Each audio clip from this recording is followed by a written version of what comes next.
আউযুবিল্লাহি মিনাশ শাইতানির রাজিম। বিসমিল্লাহির রহমানির রহিম।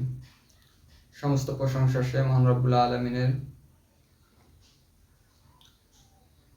যিনি কিছু কথা বলার তৌফিক ইনায়াত করলেন, এবং দরুদ সে মহান মানবের প্রতি, যিনি সাইয়্যিদুল মুরসালিন খাতামুন নবী হযরত মুহাম্মদ সাল্লাল্লাহু আলাইহি ওয়াসাল্লাম। আজকে একটি ঘটনা বলবো, এক অলৌকিক শৈশবের গল্প। যে শৈশবে সে একটি শিশুর গল্প। শিশুটি শৈশবে তাকে নদীতে ভাসিয়ে দেওয়া হয়েছিল। গল্পটি মূল থিমস হবে নদীর বুকে ভেসে আসা একটি শিশু। এটি একটি নবীর গল্প, ছোট নবীর গল্প, ভাবী নবীর গল্প, যিনি ভবিষ্যতে নবী হবেন তার গল্প।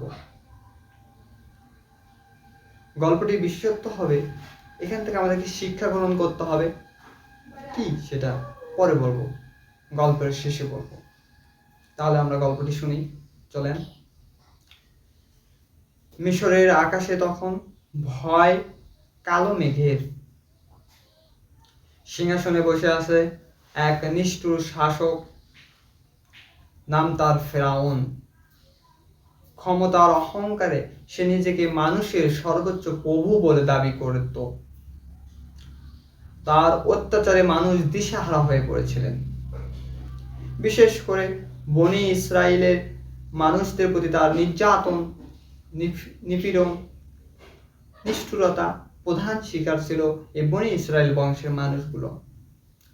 একদিন রাজপরিবারের জ্যোতিষ, কিছু সংখ্যক জ্যোতিষীরা বাদশাহ ফেরাউনকে বললেন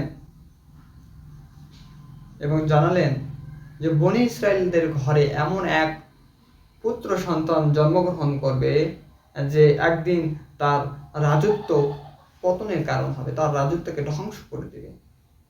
ফেরাউন এই সংবাদ শুনে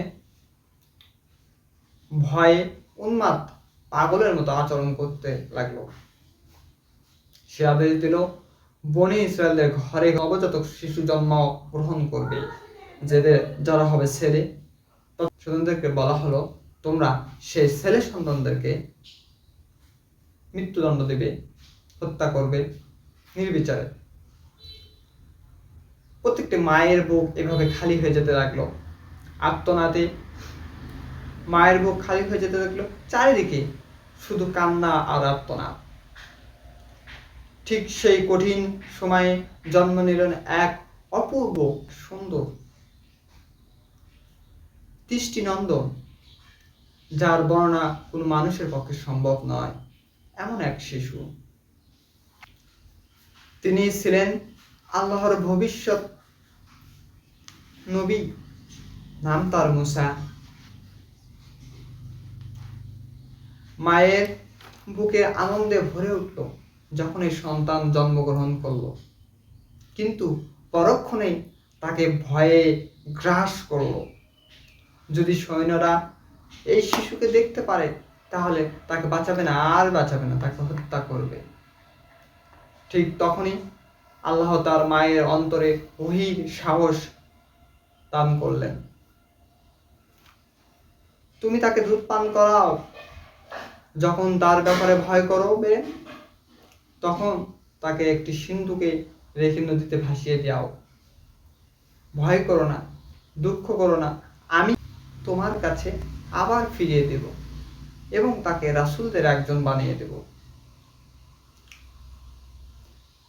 একজন মায়ের জন্য এর চেয়ে আর কঠিন পরীক্ষা কি হতে পারে বলেন?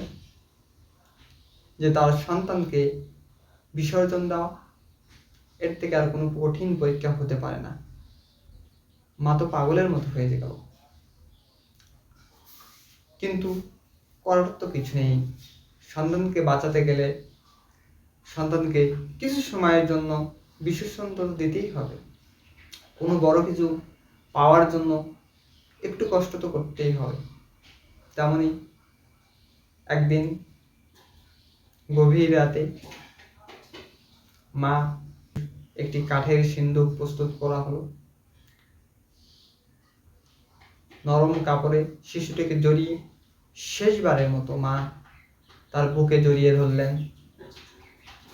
অশ্রুসক্ত চোখে তাকে বারবার চুমু খেতে শুরু করলেন।